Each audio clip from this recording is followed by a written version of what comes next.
Hello, everybody, and welcome back to another episode of the Field Guys podcast, your source for the greatest sports mind since Jonathan Papelbon. As always, we are your hosts, Max Jensen and Cameron Curran, and we got a great pod coming up talking about some KBO baseball and what that means for kind of the return of sports in general and what we might see in the next few months. The NFL schedule coming out and much, much more. So getting right into it. We had KBO baseball premiere pretty recently on ESPN. Um, it was on at I think 1 a.m. Mm-hmm. Yeah, Max, you I remember you watched it. What were the teams? Well, I recorded it. I didn't stay up till 1 in the morning. Okay. I'm not that invested. But it's really nice to see baseball back. The announcers were talking about it, just the simple things like the crack of the bat, just things we're missing right now. It's really nice to watch. I think the first game, the Dinos ended up winning. That's the team I'm pulling for because I'm a Nats fan, and Eric Thames used to play for the NC Dinos. So got to represent there. They're doing pretty well. I think they only lost one game so far, but it's really exciting to watch. And one thing I really enjoy is the expression and the bat flips. I think it was like the second game. One of the Dinos players just hit a bomb, and just his bat flip was crazy. And that's not something you see here in America. But I personally, I love the player expression, like in the World Series when Bregman and Soto brought their bats down the first baseline. Like I like that. I know a lot of uh, old people don't like that. A lot of the older They guys. they think it's disrespect, but I find it very entertaining. I mean, hey, if you're gonna give up a 400-foot bomb, you should probably prepare for some embarrassment. Yeah, I think you've earned the right to carry your bat with you a little bit yeah. if you hit a bomb. Definitely. And so there are some Americans over in the KBO. Aaron Altair, Dan Straley, Preston Tucker. This guy, I know it's really early. It's only been like 6 games, but this dude is going off. He's hitting 476. He's got three bombs Okay, in 6 games. He hit 2 of those today. He very is nice. just dominating. And then on the pitching side, Warwick Soppold, who is another former MLB pitcher for the Tigers. He's doing great in 2 starts, 120 ERA and a .6 WHIP. It's still early, but it's nice to see some of these Americans doing well in the KBO. And also Matt Williams, the former manager of the Nats, he's managing the Kia Tigers. They got off to a rough start. But maybe they'll rebound. Matt Williams is he's an interesting manager. Very different than Dave Martinez right now, but uh, hopefully he finds some success over there. Yeah, I've made a very uneducated, um, I guess, alliance with the LG twins. Yeah. I was reading some ESPN article about how they're most closely related to the pre-2004 Red Sox, and I I just decided on the spot that I would be a Twins fan. I was 2 years old in 2004, and I've never watched a Twins game, but I think I've decided upon the Twins, and I'm pulling for them. I Interesting have yet to choice. watch a game Oh, because I I'd rather be watching like West Wing at 1 a.m. But that's true. I know you. Or if Scooby Doo. if or Scooby Doo, don't take shots at Scooby Doo. It's the new one also. That one has a lot. It has an overarching plot that All it's right. tough to follow. Actually, I had to watch it a few times through. Especially at 1 in the morning. I bet. Yeah, at 1 in the morning, things start to run a bit slowly. Yeah. But another cool thing about, well, I don't know if it's cool, but different about the KBO is that these aren't teams based on like location. It's like companies. So like Samsung has a team, the Kia Tigers. It's definitely different than how baseball runs in America. And Oh. it's yeah, yeah. You're I was just wondering what realizing that. LG stood for. I Yeah. wonder what LG. city in South Korea that was. Yeah. It's definitely different. I don't know how to feel about it, but it's interesting, I I think. mean, that's kind of what it is now, just Yeah, with it's with just the mask of location. It's all business anyway. that's true. That's definitely true. Um, Which I think is actually a pretty good transition into what I want our next talking point to be, which is the the return of sports in general.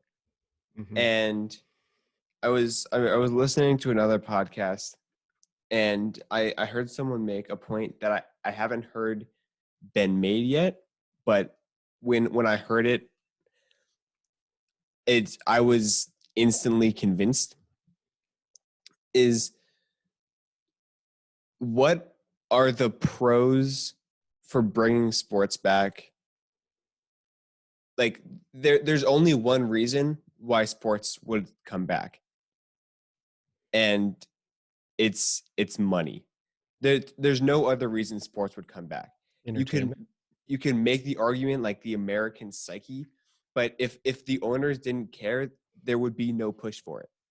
If the only reason that we'll see sports, or that we are seeing pushes made for sports to come back, and for um like these teams start playing and to find ways around quarantine, is because owners are worried about losing money.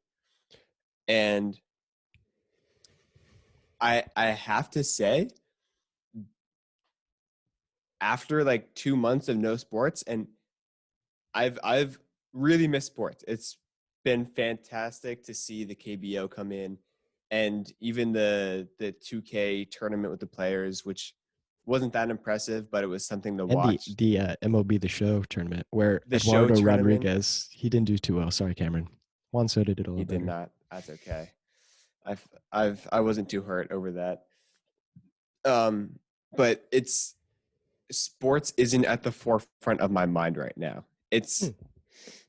It's not, and there are other things that are occupying my mind space.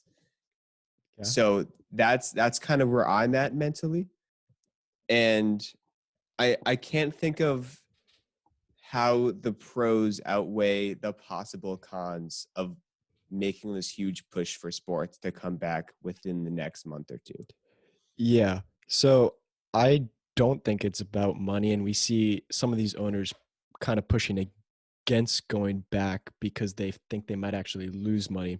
I think um, people want sports to come back because they miss sports. I mean, we saw Dr. Fauci say, like, America needs baseball.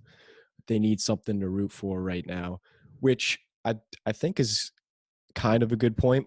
But I think if they're going to bring it back, they got to do it with extreme precaution, because we don't want this coronavirus to extend any farther than it has to. So if, for instance, baseball is going to come back, they need no fans. That's obviously going to happen. But they need like a ton of testing, right? You got to test the players as often as you can. And then if one guy uh, gets the virus, then he's going to hit the injured list. He's going to have to go in quarantine. Um, but yeah, I don't know. Selfishly, I'd love baseball to come back. Um, and as long as they do it safely, I'm kind of okay with it, I think. Yeah, I, I'm not saying that people aren't pushing for it to come back. Like if in a perfect world, I'd push for football to come back, and the um, baseball would come back, and I'd see the end of the NBA playoffs. Right. Yep. I think the only reason it starts is because of money, and like what you were saying about the adjustments they need to make, specifically like the testing. you wonder if those tests could be put to better use. Yeah, that's a good Like point. if they can use those tests to get it to people who actually need it rather than to make sure these players don't have it because they decided to have a baseball game. Yeah. I think there are better uses of the resources at hand besides baseball. And I love watching baseball, but I think that that is one of the biggest arguments against it. And I'm kind of at the very beginning of it, of the quarantine and coronavirus thing. I was a huge proponent of bringing sports back, and I think after having like the time to mentally adjust to this space, I think I'm starting to see where these people are coming from. Yeah, I totally agree. Good point with the masks or the testing being put to better use. But say baseball does come back and we go through a season, maybe they start in July. Um, I think it's going to be really different. Um, do we think that whichever team wins the World Series, is there going to be like a little asterisk next to their name because maybe they didn't play the whole season? Because one thing that that's to note is that the Nats last year, they started slow. They started really bad, 19-31, and they didn't get hot until like late May. So that's like the first 2 months of the season. If they were to do that, in this setting, that's July and August out the drain, and they've really only got like a month to get it going.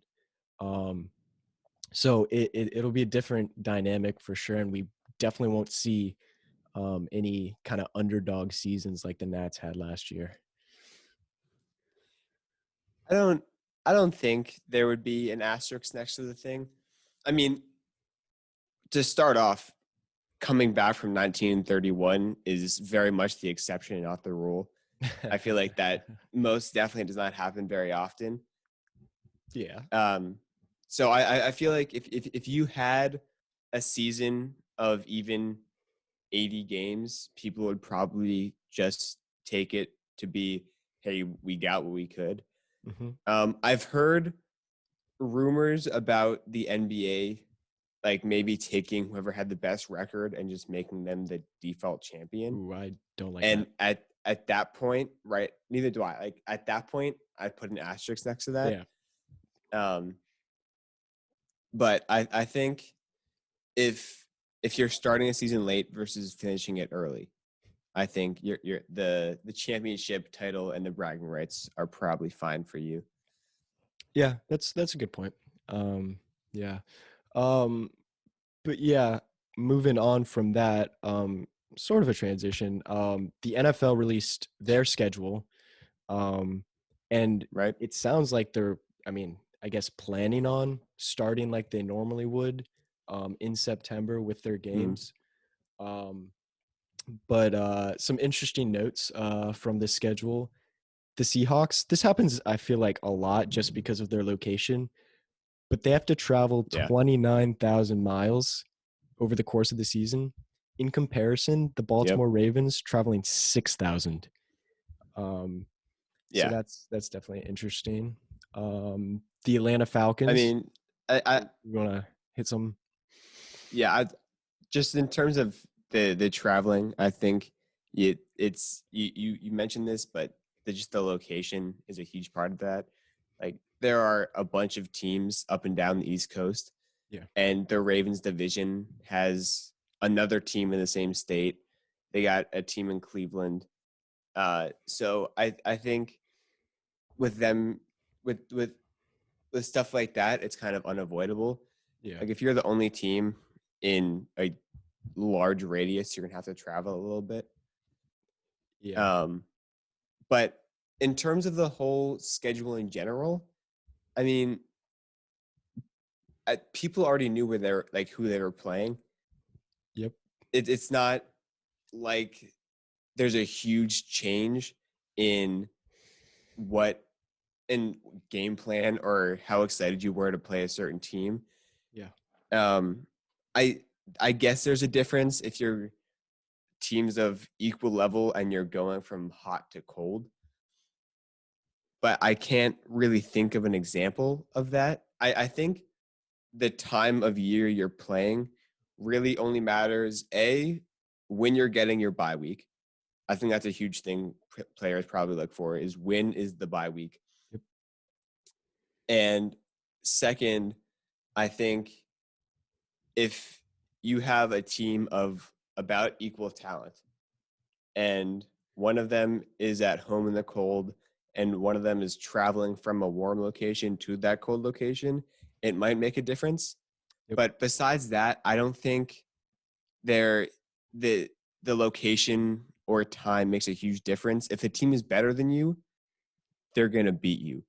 I was watching the Pat McAfee show, and they bring this guy AJ Hawk on, who used to play for the Packers. They bring him on a lot, and he said that when they got the schedule, he would look at who they played in December and when the bye week was, but they didn't. It didn't really matter to them. It's not like they freaked out if they played a good team in December. They knew who they were playing. They were fine with it. They'd figure it out. They were a good team. Mm-hmm. So I think, I mean, I know ESPN did like a 3-hour show live reacting to the NFL schedule, which is just unbelievable. Yeah. I mean, I appreciate the effort to put content out there, but it is insane. I think it's way too hyped up. Yeah, I wouldn't have been able to sit through that. I saw actually a funny video on Twitter of like a sort of like a mockery of the coaches. But Kyle Shanahan, I think on that show, was talking about the schedule, and he's like, yeah, it really doesn't matter. We don't really look too far into it because teams change so much over the course of a season. Like the Ravens really changed a lot last year, just switching between sort of like a run heavy, pass heavy offense. But one thing that's definitely interesting and important to note, Tom Brady and the Bucks, his last 6 games, 4 of them are at home in Tampa. Nice weather, always. Yep. 2 of them are away. Both of them happen to be in a dome. Do we think that's intentional, or is this some crazy coincidence? For them at home, I feel is strange. I feels like a lot, but right? I mean, they have New Orleans in the division, who's in a dome. Falcons, who are in a dome. So I think then again, it's just they're beneficiaries of their circumstances. They play against people frequently who have dome stadiums, and they are in a warm weather climate. The 4 home games in the last 6 I think will help if they're making a playoff push. Mm-hmm. But I think kind of like the Ravens traveling 6,000 miles, they got lucky. They are lucky with what they naturally have, which is dome opponents and a warm climate to play at home. Yeah, that's fair. But it's always fun to speculate if Roger Goodell and Tom Brady it's fun got to make rumors. But it's definitely nice for definitely Brady, 40 whatever years old. Oh yeah, out there in Tampa. It's gonna be warm weather. A real shock for him. He's not used to practice outside in December and be happy. Yeah. Oh God. And then one other thing I just wanted to throw out there: the Redskins only have 1 primetime game. Very, very disappointed about that. Why did you 8 think teams have more? 5 games? You can throw the Redskins in. I'm surprised the Patriots have 5. It must be because of who they're playing, because the Patriots do not deserve to have 5. I think it's just more of the storyline because they have a lot to talk about with just Belichick and Brady leaving. I think that'll create a lot of talk between the analysts. But from a team standpoint, I think it also might be like their opponents. Oh, that could be. I think they have a relatively. I'm looking at it now. They're playing the Chiefs, the 49ers. That's probably prime time. Oh, yeah. The Ravens are probably prime time. Yep. It's a tough schedule. Let's see. The Jets, I think, is a prime time game. What? Okay. Okay. All right. Yeah. There's my point. Although that's a kind of a storied rivalry. Oh, and then the Rams is also a prime time, Right. Jared Stidham which is Jared versus the Stidham is getting a Jets. lot of heat, but I think people are starting to turn on him. People are starting to like him No, I'm from what sure I've he's a great gleaned. guy, and he's probably a decent football player, but we'll have to see. He's got to I prove. just from everything I've heard, in terms of reporters and teammates, people are saying he can sling it. Like All right. people are saying he can throw the ball. All right. I don't know Well, how well that translates to the Belichick scheme, but people are saying he's a that's cannon. true. Well, another person who arguably has a cannon, Andy Dalton, just signed with the Cowboys, My boy. the That Dallas was strange to Cowboys. me. It was really strange, and we've been talking a lot about whether they're going to sign Dak, when they're going to sign Dak, how much. Then they go out and get Andy Dalton for a year. I think it was around what, 7 million. Um, I Yeah. think this is an awesome deal for Andy Dalton. Makes a lot of sense. Yep. He can just sit down for a year in a good organization, really work on his game, and then become a free agent next year when there's more opportunities. For the Yeah. Cowboys, I don't necessarily understand it. I guess it's sort of an insurance policy if Dak decides to hold out, but I don't see that happening. Um, it's interesting how the Cowboys decide to spend their money. It always baffles my mind. I think. Well, I think the Cowboys trying to get an insurance policy was probably pretty smart. I Yeah. think Dak saw Zeke hold out and do well for himself, and he's trying to play a little copycat. But Yep.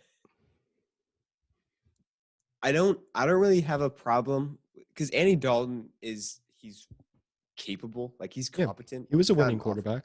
You're right. So if he ends up playing, which I don't think he will, but should there be a holdout and the NFL starts on time, Mm-hmm. he has 3 all-star talent receivers and arguably the best running back in the league. It and an old but still really good offensive line. He'll succeed with them, or at least he should. Yeah, he would do well there. So I think this puts Dak in a really bad spot because if it turns out that they don't really need Dak, it's gonna hurt him. Yeah. Because they have a lot of offensive talent. Okay. So I think this is a bad spot for Dak. Yeah, and it might be similar to sort of like from Dalton's perspective, to like Teddy Bridgewater with the Saints, go there, be a backup quarterback behind a good veteran. Well, I guess Dak's not necessarily a veteran, I but a think good quarterback. Dalton's like older than him. Yeah. But one guy that he got signed over and who's still a free agent is Mm-hmm. Cam Newton. Yep. Which I think we have different opinions on this. I think Cam Newton needs to be on a football team. He's too good, in my opinion, not to be. I think he could be a starter in a lot of situations. No, I agree. I mean, besides last year, I mean, he's like a Pro Bowl quarterback, I think. He had that MVP season, of course. Um, he's a big personality. It would be interesting to see him in a backup role. I don't know how he would handle that. But I'm going to keep saying it. The XFL, I think, could be a possibility for him, just because I don't think a team's going to sign him at this point, and he could go to the XFL. He's not going to do it. He's not going to do it. He's not. But he could go to the XFL, be the MVP because he's going to be so much better than everyone else. Yep.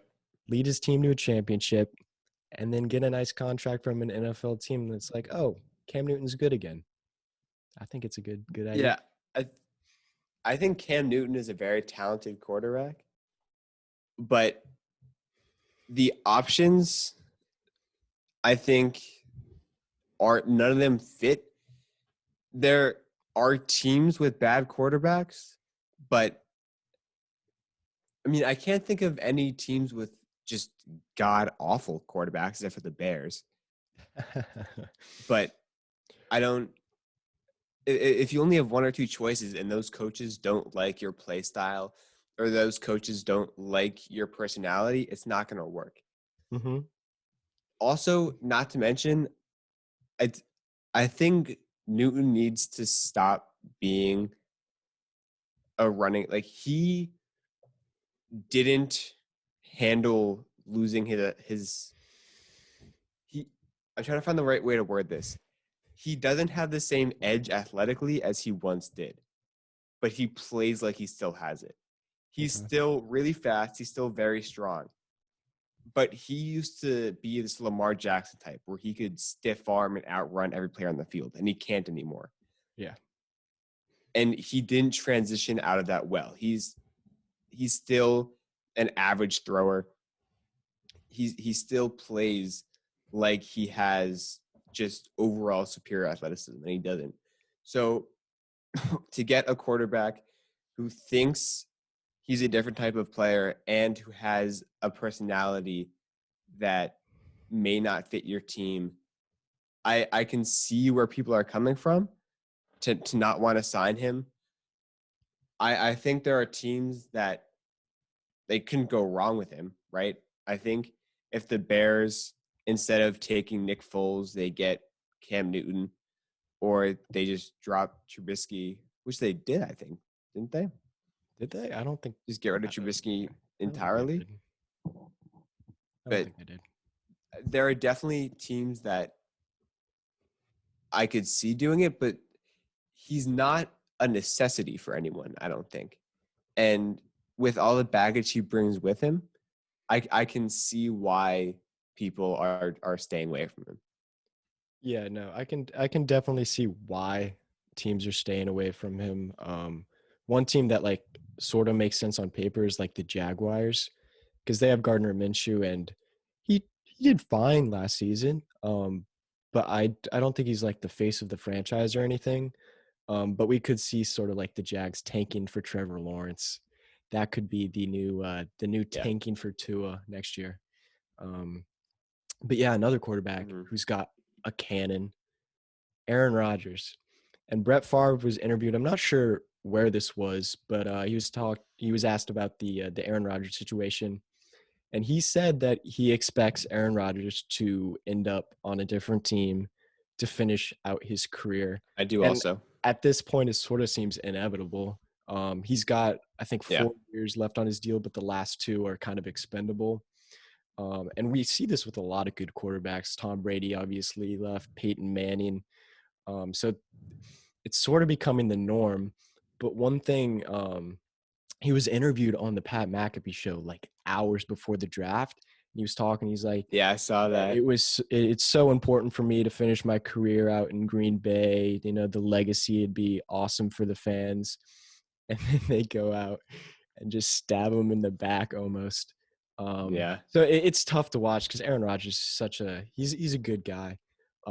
he's good. And they're sort of forcing him out, and whether you agree with that or not, you know, that's sort of just football.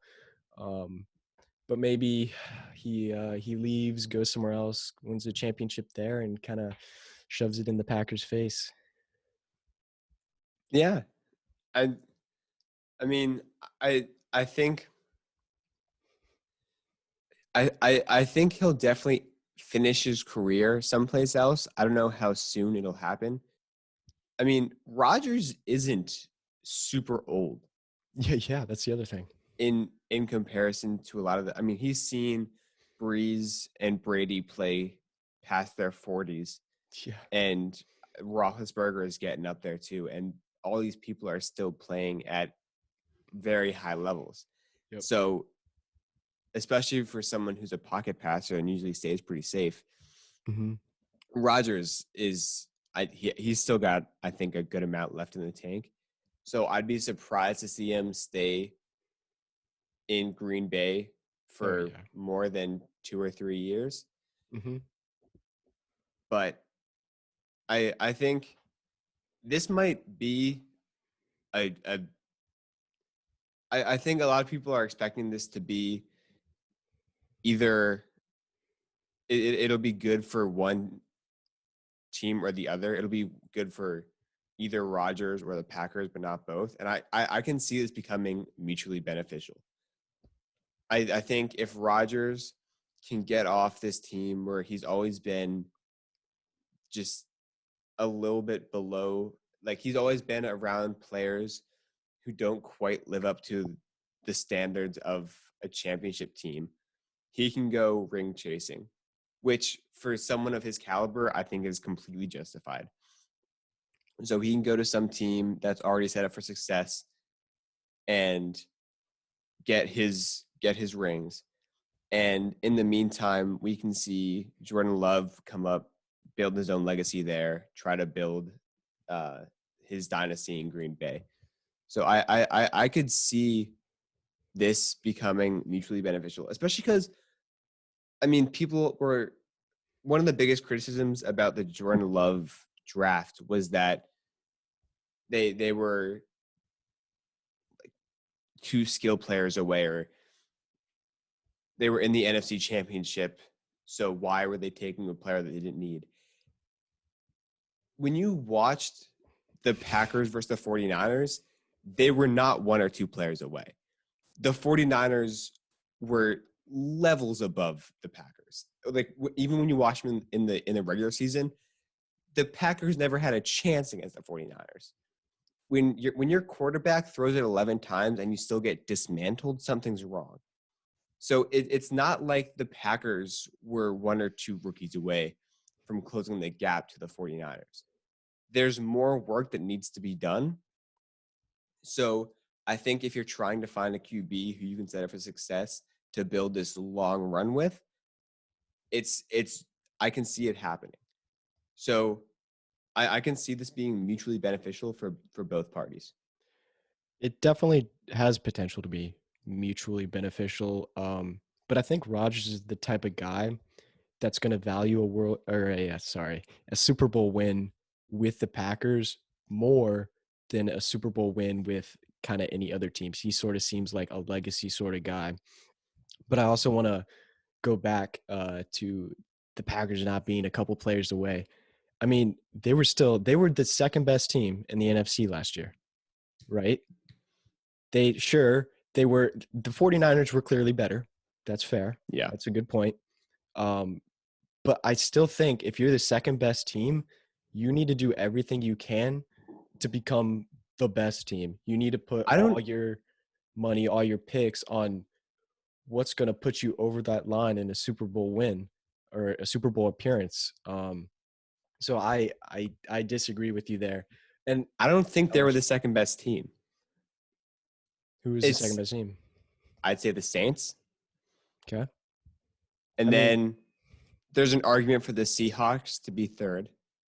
Okay, that's pushing it.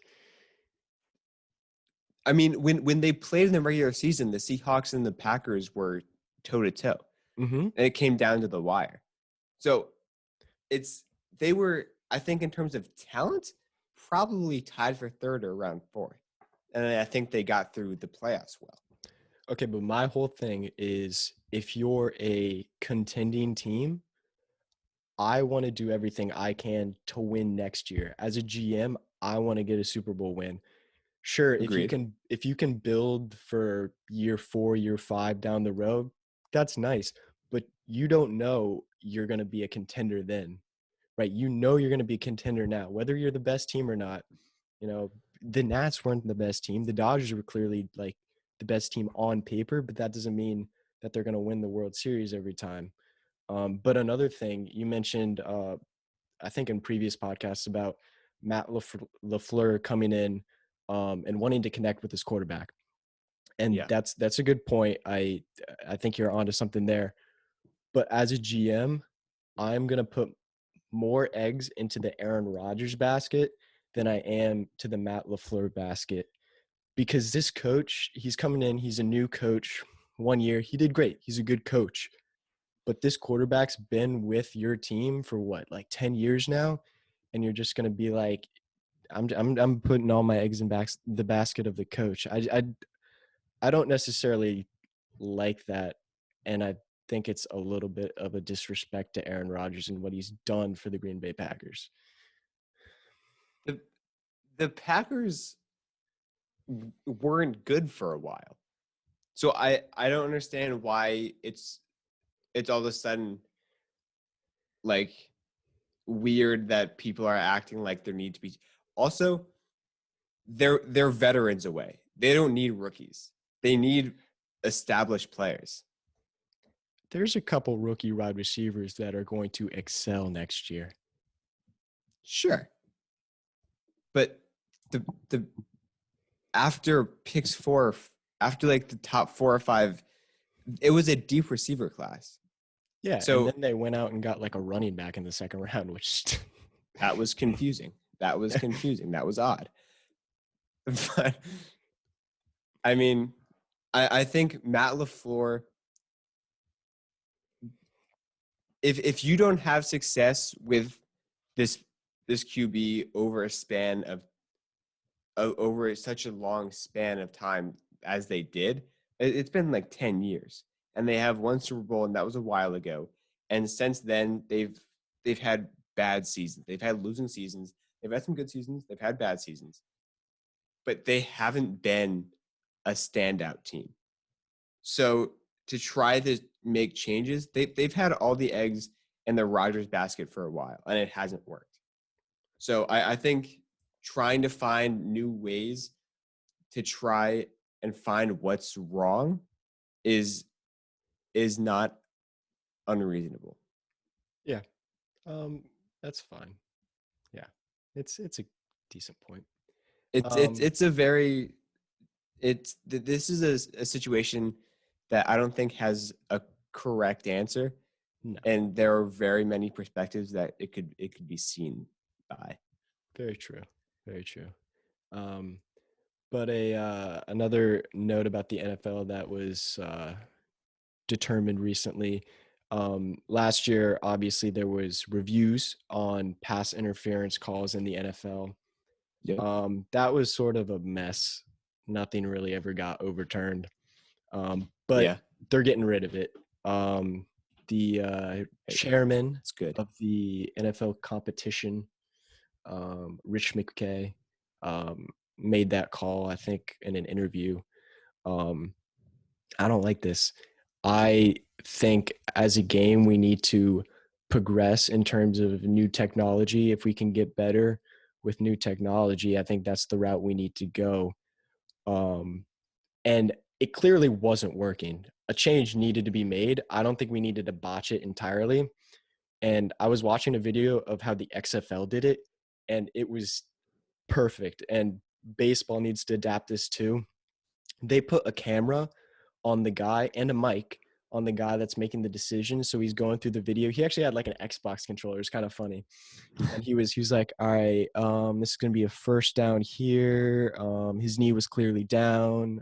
So this is what you're going to do. And he like outlined it for everyone at home to understand what's going on.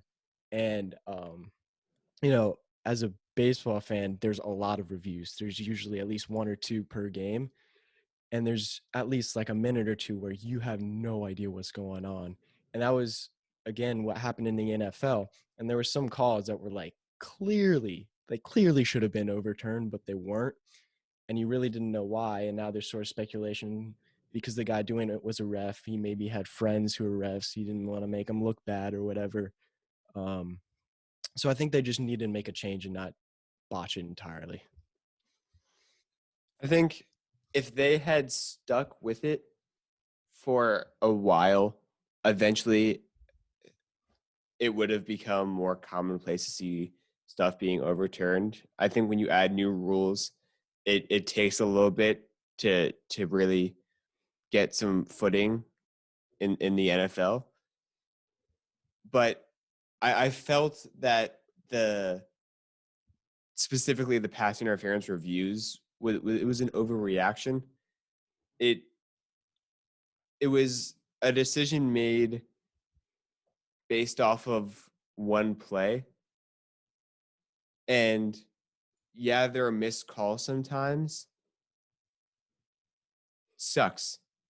Sorry. Wow. Like it was bad timing, yeah, but there were missed calls against specifically for that Saints Rams game that this all came out of. There were missed calls against the Saints too. It was recency bias. Yeah, it happened on the last play of the game. That's why everyone cared. But there were missed calls against the Saints earlier that game, and no one's talking about it. There are missed calls against every team, every game. But no one talks about it because it wasn't the last play of the NFC Championship. But isn't that annoying as a fan? If your Sure. team does everything right Yeah. and a ref screws it up, and in some cases it's your season lost, isn't that frustrating? And wouldn't you want your the refs to just make the right calls every time? Like in Yeah. a perfect world, yes, this would it wouldn't be perfect, but it would be better than having nothing, I think. And I'm a big fan of baseball trying to adapt robot umps. I feel like that'd be cool Sure. because it's But frustrating when there's bad calls and it's not agreed. your team's fault. And I get over it. I'm mad for 3 plays and then I suck it up.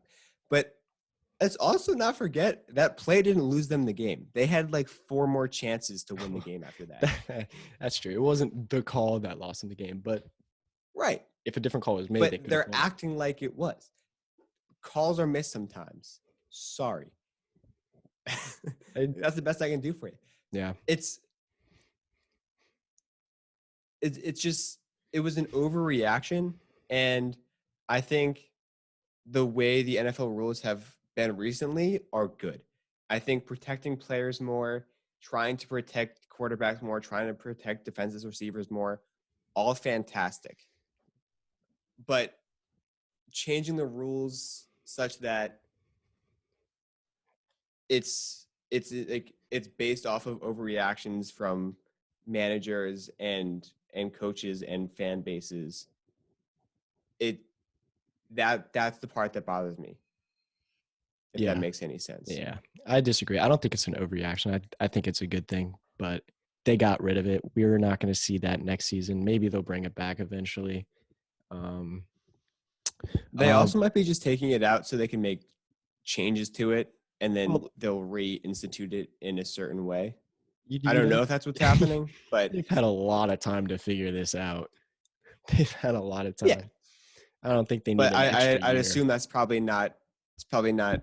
It's also just a quick forefront fix. Of their a quick fix. Like I could just go in there, boom, put a camera, put a mic, get a different guy in there. Perfect. Problem solved. Easy. That doesn't solve the pass interference review though. That just solves fan confusion. Yeah, but I think a lot of the problem with it last year with the calls were like the guy that was making the calls. I think he needs to be out of there in terms of we need a new guy making those decisions. But whatever, and maybe have like multiple people. I agree. I think it'd be cool to hear the thought process and have it be justified. Yeah, the XFL I think is doing a lot of things right, and the NFL should look at some of the things they're very good at showmanship. Yeah. But yeah, moving on. Something maybe to look forward to. I'm not really a golf fan, but I'm a football fan. Tom Brady is teaming up with Phil Mickelson to go up against Peyton Manning and Tiger Woods. This is going to happen in a couple weeks, May 24th. What do we think of this? Who are we thinking is going to win? Off the bat, I'm leaning Brady and Mickelson. Okay. Just because they're both kind of the it feels weird to say this, but these are the younger guys in comparison. I guess technically. I don't know. I feel like Mickelson's more consistent than Tiger Woods is. And I give Mickelson and Brady the overall more athletic and strength leg up over Manning and Woods. I feel like Manning and Woods are kind of the played out old geezers. I think you're overthinking this. I imagine they're very similar in terms of talent. You know, Brady kind of matches up to Manning, and Woods does to Mickelson. I feel like Manning and Brady are about equal. I think my biggest difference is between Mickelson and Okay. Woods. I mean, I know nothing about golf, so you could be right and I could be way off. But I'm saying that Peyton Manning is going to get into Tom Brady's head with the trash talking. Oh, Um, really? I mean, Tom Brady compared to Peyton Manning, he's definitely quieter. And I think Peyton's going to get inside of his head. It's going to throw him off a little bit, and Peyton and Tiger are going to take this home. I don't think you give Brady enough credit. If you don't think he doesn't get trash talked on the daily, Yeah, but he doesn't get trash talked by Peyton Manning. but The there are other dude's people that funny. are as good as Peyton Manning. There are other people that are as good as Peyton Manning. As good. Yeah. Peyton Manning is just awesome. No, he's good. I'm not saying. Did you see I'm not downplaying. he was his trash talking Tom Brady on television. They were like Yeah. announcing this, and he was trash talking him hard, and Brady was just taking it. He was like, "All right, you know, whatever." That's his mo. That's what he's good at. That is Tom Brady for The sure. mental game. But I guess sort of the last sports news we definitely want to hit on, and this was like hours ago. This was really recently. Yeah. Zion Williamson, he's being asked to admit that his parents received money and or gifts from Duke, Nike, and Adidas. So this comes from his former market representative. Yep. And him and her have gone back and forth with lawsuits. I think it's gotten up to like $100 million. So it's kind of intense. This is interesting. Obviously Zion was sort of the top recruit. Yep. And then also a different attorney who I think he was in jail. He got released because of the virus because they're releasing some of the people. Very cool. But he was in jail. He claimed that Zion's mother was receiving payments from Nike when he was in high school. Sounds pretty trustworthy. Well, it wouldn't surprise me that like it would be true, but we got to take it with a grain of salt because he is in jail for trying to extort money from Nike. He is a felon. So well, so he's got an interesting relationship with Nike. Yeah. But I feel like this is kind of big news for Zion. It is. No, it is big news. Yeah. And it's weird, but over all of the number one recruits and the big names that have come out over the past like 30 years, I feel like Zion is the least likely to take gifts and money. Oh yeah. If there was gonna be a single number one recruit to try and call out, it wouldn't be Zion. It just in my mind, it just wouldn't be. You're also a Duke fan. I am. Well, now I'm a Tech fan. Oh well, that's very true.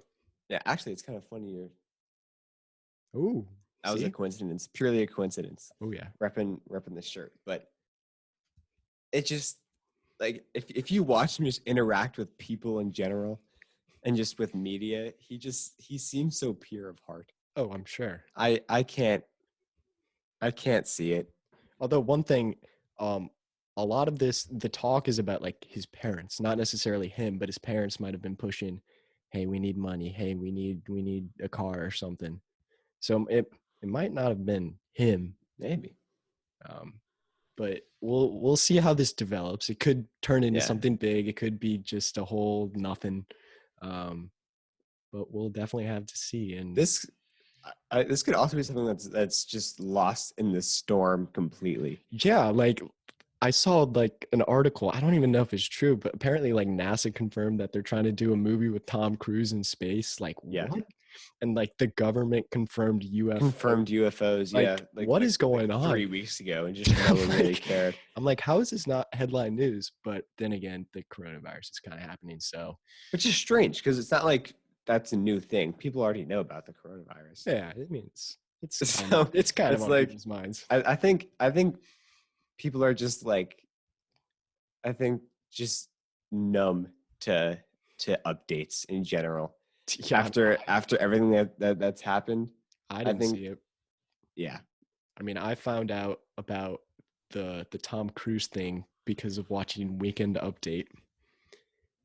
And that's actually my main news source as well, which yeah, probably isn't great. it's not good. And then I found out about the UFOs.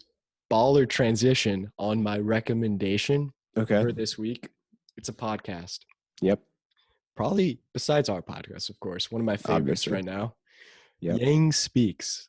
Andrew Yang, One of my favorite people right now. Andrew greatest Yang man alive. has a podcast, and it's amazing. I mean, he's bringing on great guests, and he's sort of like this voice of reason. Yeah. Like, he's such a smart guy. It's Yeah. just good to hear his voice, and he doesn't hold back either. Like, Yeah, if he needs to go off, he goes he off, goes off. which is awesome to watch and listen to. Great podcast, kind of talking about what's going on in the world and what he would do to sort of fix it. So I've met a huge Yang guy since day one, you and have. I was gonna vote for him, then he dropped out. Sorry about that, bud. It's okay. He'll be back. He'll be back. I'm sure he will be. I don't think that's the last we've seen of Andrew Yang, You're an right. absolute legend, by the way. He is. Love that guy. If he finds this, I DM'd him on Twitter You did. and on Instagram. What'd you say? Two separate messages. Well, on Instagram, because we were doing this project in my Oh no, class, I remember this. and my government class is this project based learning thing. So instead of just taking notes, we actually go through and try to get like hands-on experience with certain different parts of the government. So we're learning about the executive branch, and my teacher had us run like an actual presidential campaign. So some of us were candidates, some of us were media, some of us were interest groups, and I was a presidential campaign. Mm-hmm. I was a candidate. You were. And I was part of the Democratic Party. You were. And we were making campaign videos, like ads, and I DM'd Andrew Yang on Instagram asking if he would make a cameo on my campaign ad, and he did not respond. He didn't even leave me a red. He didn't even open it.